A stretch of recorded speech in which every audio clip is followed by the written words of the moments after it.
Bonjour à tous, Magali, fille de Lune Tarot, j'espère que vous allez bien. Nous voici là aujourd'hui pour aller voir le week-end, parce que c'est le week-end. Samedi 8, dimanche 9 janvier. On nous dit, l'agenda de la ligne nous dit, allez-y pour les choses, les corvées normales, avec l'aide de votre bon sens. Tiens. Vous pourriez avoir un boost positif de Vénus pour la sociabilité et la créativité. Attention à ne pas en faire trop et puis surtout à ne pas aller dans les excès et à ne pas trop dépenser aussi. Donc c'est les excès en tout genre, hein, samedi soir ou samedi. Les dépenses, mais pas que. Et dimanche, plongez-vous dans quelque chose, dans un projet physique. Attendez-vous à un challenge. Allez vous coucher tôt ou alors il y aura des feux d'artifice avec Pluton. D'accord. Physique dimanche. Physique dimanche, positif boost de Vénus samedi. C'est le moment de faire des rencontres. Vénus. C'est l'amour. L'amour, toujours. Est un bouquet de violettes. C'est ça, non? Je crois bien, ouais. J'espère que vous allez bien. Oui, ça y est, il y a du ciel bleu, il y a du ciel bleu. Il y a du ciel bleu, je me suis habillée en soleil aujourd'hui. On va aller voir. On a pris le tarot de David Bowie. Qu'avons-nous appris? Comment est-ce que ça va nous servir dans les jours à venir? Ce qui arrive au-devant de nous. Et comment nous y préparer au mieux? Alors le tarot de David Bowie qu'on ne lit qu'à l'endroit. Parce qu'il est tellement plein de... C'est des illustrations qui sont tellement intenses. C'est vrai que ça fait longtemps que je ne l'ai pas utilisé. Allons voir, quels sont les messages à transmettre pour ce week-end? Sur quoi est-ce qu'on doit s'apesantir? Dans quoi est-ce qu'on doit se plonger? Quelles sont les énergies qui nous accompagnent? Elles sont là, elle est là, elle est là, elle est là. Elle est là, elle est là.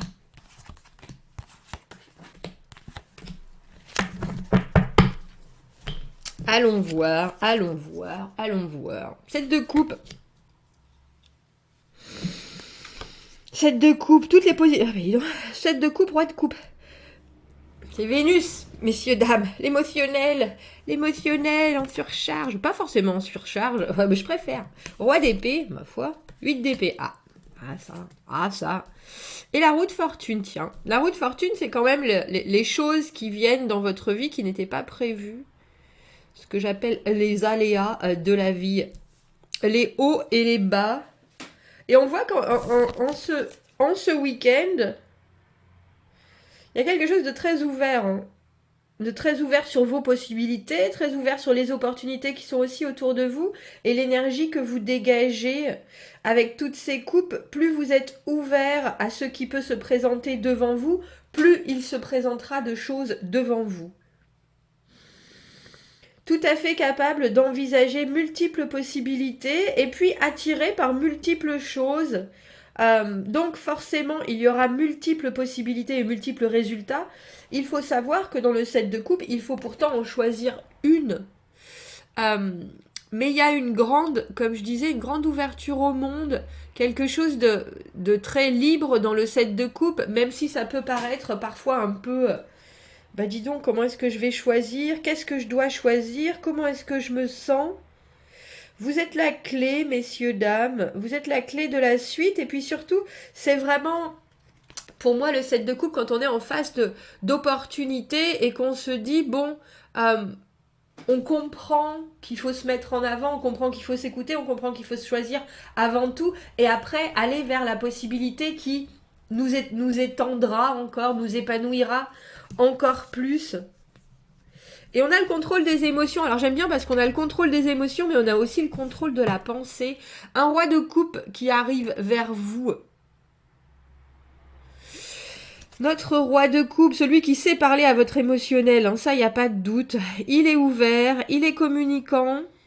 Alors il peut communiquer juste avec les yeux, hein, le roi de coupe. Il n'est pas forcément, dans mon idée, un roi de coupe. C'est quelqu'un qui aime la vie, qui aime le monde, qui aime les contacts. C'est pas forcément quelqu'un qui, étrangement, va pourtant énormément s'exprimer sur le relationnel ou l'émotionnel.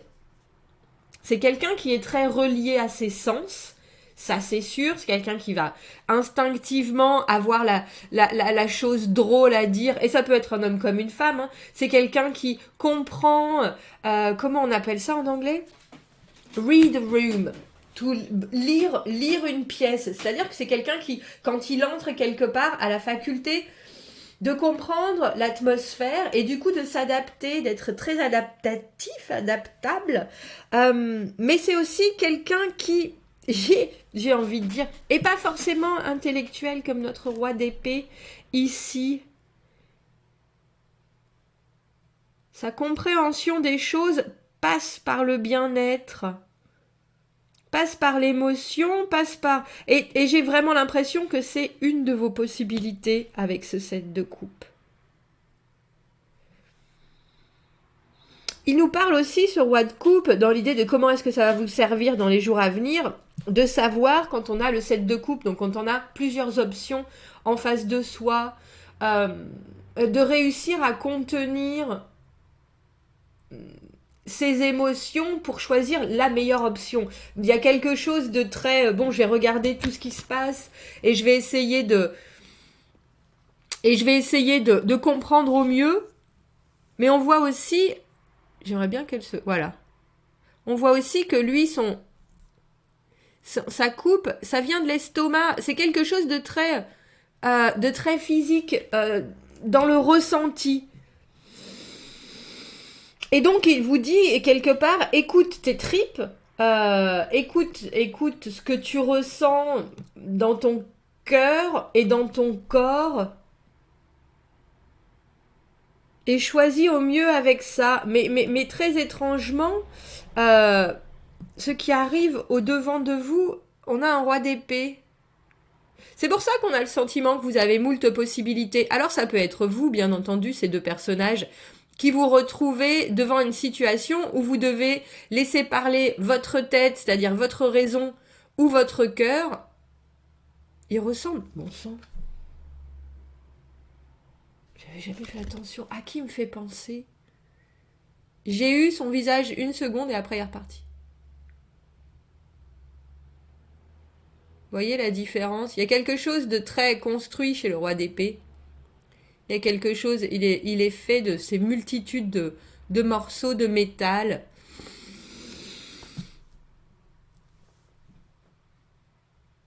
Et avec le 8 d'épée, on vous voit bien... J'ai eu le mot, on vous voit bien marron. Je sais pas pourquoi, ça veut rien dire en plus. Le 8 d'épée, la carte du conditionnement, qu'est-ce que je dois faire? Qu'est-ce que je peux faire? Bon sang, mais il me semblerait pourtant que je suis bien coincée, alors qu'en fait elle n'est pas coincée du tout. Je ne vois pas comment faire différemment.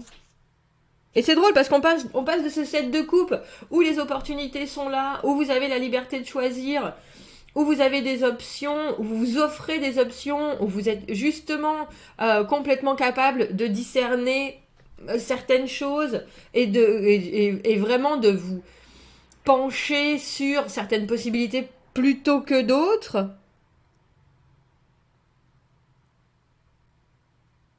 Et vous avez envie de cet émotionnel.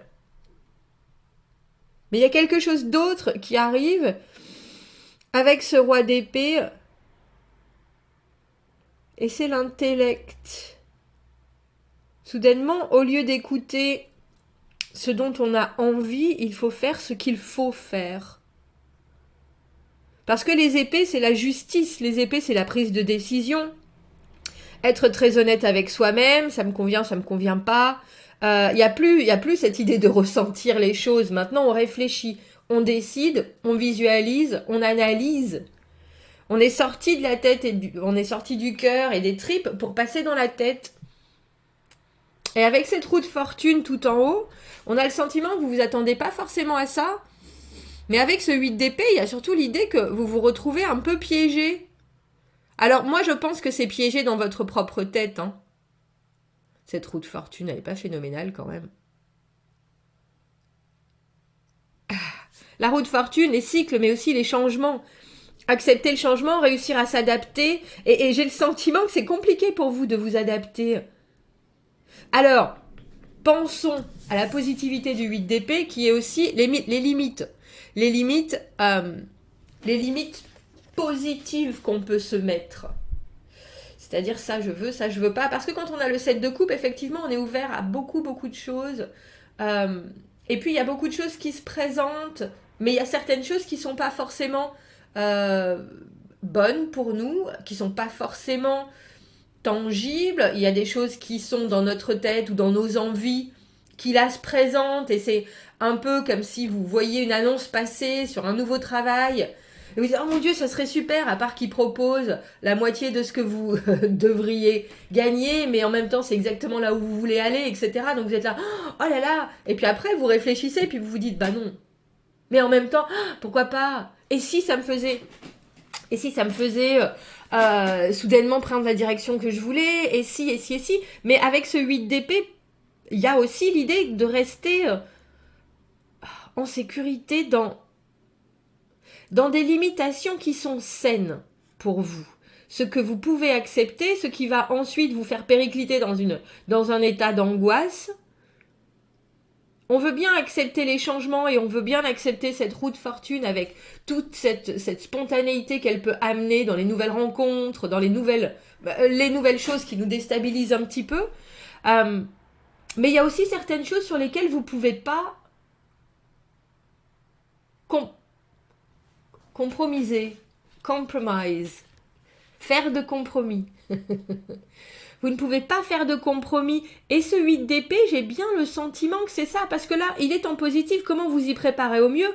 Avec le 8 d'épée, on vous dit, sachez, j'ai presque envie de dire, sachez ce qui vous garde dans une zone de confort, que vous savez qu'éventuellement vous pourriez repousser, mais pas aller plus loin. Et puis ne vous laissez pas entraîner non plus, parce qu'on a quand même le contrôle des émotions là, et au final le contrôle de la tête avec ce 8 d'épée ce week-end. Parce qu'il faut savoir qu'un roi d'épée qui arrive au devant de vous, parce que là comment vous y préparez, comment ça va vous servir ce 7 de coupe dans les jours à venir? Avec ce roi de coupe, on a l'idée que vous voyez bien que vous avez des options, qu'il faut les prendre les unes après les autres, quelque part en ressentant les choses, en vous écoutant.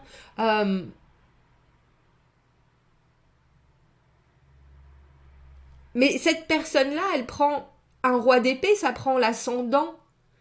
C'est pas quelqu'un qui est c'est pas forcément quelqu'un qui est dans le compromis. Pour moi, c'est quelqu'un qui est tellement droit, tellement franc, tellement détaché que ce sont des décisions qu'il prend. Il n'y a plus de...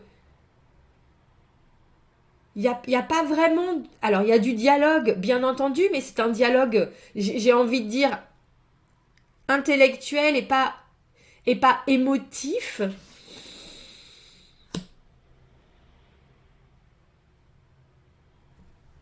On va prendre une autre carte pour ce 8 d'épée. Et du coup, j'ai un peu le sentiment qu'on vous demande d'être... Alors, c'est drôle parce que d'être sur vos gardes et de pas vous laisser embarquer par cette personne qui est capable de prendre des décisions pour vous. Étrangement, ce roi d'épée.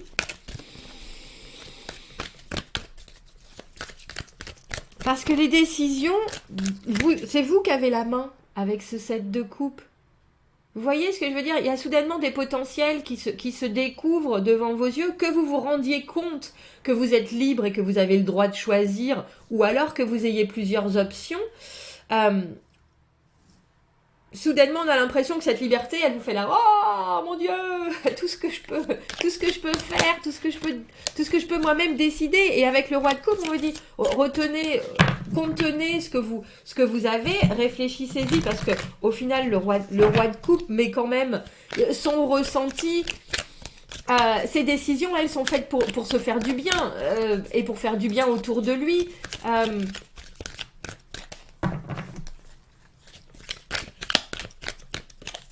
Et là, ce roi d'épée, lui, il est là pour... on a l'impression qu'il est là pour faire changer votre dynamique et que c'est une bonne chose. Moi, je le pense vraiment avec cette roue de fortune. Et avec ce 8 d'épée, mais on vous dit aussi, vous avez complètement non seulement la parole, le libre arbitre, et ce que vous connaissez de vous, vous pouvez pas vous le laisser embarquer par quelqu'un d'autre, même s'il est aussi étonnamment vivifiant que ce roi d'épée.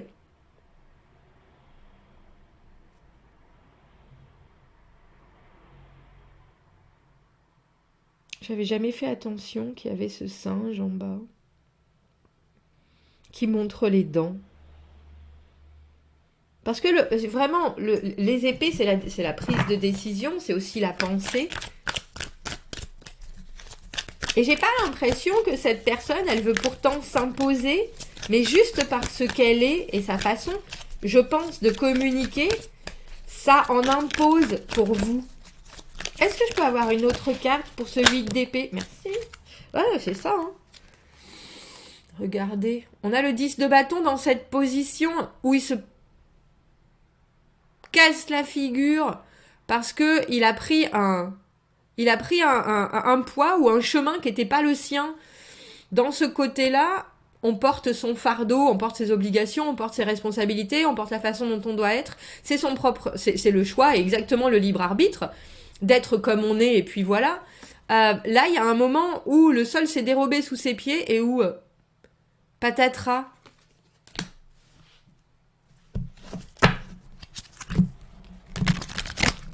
Qui c'est ce roi d'épée? Qu'est-ce qu'il vous veut? Qu'est-ce qu'il vous veut? Il a quand même une assise phénoménale, hein, surtout celui-ci. Cavalier de bâton à l'envers. Ah, c'est drôle. Et le 9 de coupe à l'envers, en dessous. C'est un peu comme si cette personne, elle venait vous proposer quelque chose. Ça répond pas vraiment à vos attentes émotionnelles. Et pourtant, je suis persuadée que cette personne, elle sait tourner les choses d'une certaine manière pour que vous soyez enclin à vous dire « Ah ben oui, effectivement, cette personne, elle me montre... » Parce que le roi d'épée montre toujours les choses de l'angle qui l'intéresse, mais qui est aussi très franc, très juste, très honnête. Mais il peut tout à fait avoir, surtout avec ce cavalier de bâton à l'envers, on dirait qu'il a plus... Comment on dit ça? Il a plus de cartes dans sa manche. Il a plus d'autres possibilités que de venir quelque part vous donner, parce que le 9 de coupe à l'envers, notre vœu est exaucé, mais c'est trop. Soudainement, il y a trop de choses, il y a trop de... Et là, on a le sentiment que cette personne, elle vient déverser son besoin presque, alors qu'un roi d'épée... Mais j'ai l'impression que vous êtes la seule solution, étrangement. Parce qu'un roi d'épée, c'est surtout à l'endroit, mais celui-là, il est particulièrement puissant, on le sent. Mais il est aussi à bout de moyens avec ce cavalier de bâton à l'envers. Il y a une créativité qu'il a plus, il voit pas là, il sait pas comment faire, quoi faire. Il y a une intensité qu'il n'a pas forcément, et on a l'impression qu'il est capable de vous pousser. C'est drôle, de vous pousser dans vos retranchements, mais aussi que vous preniez, j'ai envie de dire, ses propres responsabilités. Alors c'est peut-être quelque chose qui vous intéresse, parce que dans ce set de coupe, il y a forcément des choses qui sont véridiques, et d'autres qui le sont moins. C'est tout ce qui brille n'est pas d'or dans le set de coupe. Et c'est pour ça qu'avec ce roi de coupe, on vous dit, n'oubliez pas ce que vous avez... Ce que vous ressentez soit, que ce soit de l'enthousiasme, de l'envie, mais aussi ce que vous devez contrôler. Ça peut être de l'excitation, ça peut être de la trop grande rêverie, ça peut être... parce que cette personne, elle est là pour vous donner ce que vous voulez, mais c'est pas forcément en vos termes. Alors ça peut se présenter comme quelque chose qui est très rassurant, très sécurisant, mais voyez bien si c'est pas une belle cage dorée, messieurs, dames. Et essayez de comprendre pourquoi il est cavalier de bâton à l'envers, pourquoi il a plus ce feu, qu'est-ce qui lui manque dans ses actions, dans son envie de manger la vie à pleines dents, pourquoi il n'a pas les outils, pourquoi il est du côté sombre de la force, messieurs, dames. Pourquoi est-ce qu'il se bat? Quels sont ses combats, notre roi d'épée? C'est ça. Parce qu'en connaissant ses combats, vous saurez pourquoi il a besoin de vous. Et vous pourrez ainsi choisir si vous voulez l'aider ou pas. Alors, l'aider dans sa vie, dans sa relation, l'aider dans votre vie, dans votre relation. Il y a quelque chose où vous pourriez vous retrouver, pour moi, le 9 de coupe à l'envers, dans cette position, c'est quand soudainement, on a demandé quelque chose, notre vœu est exaucé, mais c'est comme quand on demande « Oh, j'aimerais bien rencontrer quelqu'un de gentil. » Et cette personne, elle n'est pas seulement gentille, elle fait tout pour vous. Mais elle fait tout au point où il n'y a plus de... Il n'y a plus d'intensité, il n'y a plus d'inspiration, il n'y a plus de... C'est juste, oh moi je suis là pour aider. Oui, mais enfin, je voudrais bien un peu de décision, un peu de... Et ben là, c'est pas ça, mais c'est ce roi d'épée, il a besoin de vous d'une certaine manière. Sachez le pourquoi. Parce qu'on a l'impression qu'il est un peu à bout de solution. Et que vous, parce qu'avec cette roue de fortune, on vous dit, vous pouvez tout à fait diriger la barque, ça, il n'y a pas de problème. Ça, il n'y a pas de problème. Mais par contre, mettez bien vos limitations et comprenez et expliquez, je pense, que vous avez déjà énormément dans votre assiette et que vous ne pouvez pas en plus vous appesantir ou porter le fardeau de quelqu'un d'autre qui n'a plus la niaque ou qui ne voit pas les choses venir. Dites-moi, commentez, n'hésitez pas. Je trouve intéressant ce tirage du week-end. Il est précis avec ses... Alors, c'est peut-être des situations que vous avez vécues dans la semaine et qui, en ce moment, vont vous faire réfléchir et vont vous faire réaliser certaines choses par rapport à ce roi d'épée et ce roi de coupe qui est en soutien, qui peut être tout à fait à l'intérieur de vous. Commentez, n'hésitez pas, abonnez-vous à la chaîne, aimez la vidéo si ça résonne, si vous avez besoin d'un tirage privé, vous avez mon adresse email dans la petite boîte juste en dessous. Je vous souhaite un très beau week-end et je vous dis à bientôt. Au revoir.